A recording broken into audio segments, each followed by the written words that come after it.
All right, you guys, we are back at the dojo, which is what I call my Airbnb. As you can see, the last renters left it pretty much spotless, but I think that's mainly because they were only here overnight and there's only so much you can do overnight. You know what I mean? So it's still pretty clean. One of the main questions I got on my last piece of content was people don't make the beds when they leave because they saw that the beds weren't made in the last video. And people hopped in the comments and they were like, why would people make the beds if the bedding is just going to get ripped off and washed anyway?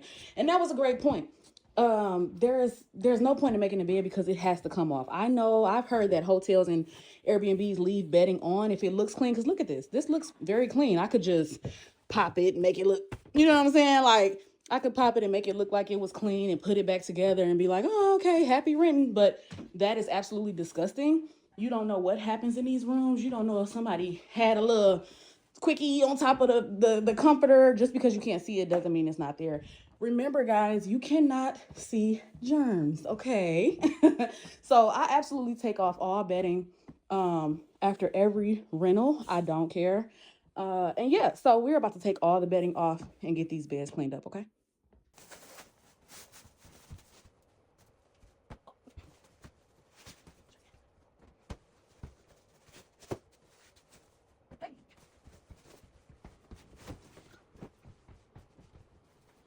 So we have our comforters, our sheets and pillowcases. There were only a few towels because, like I said, they were only here overnight. And we pulled the bath mat so they can get cleaned as well. And that's all. Now you see what happens with the bedding at the dojo, okay?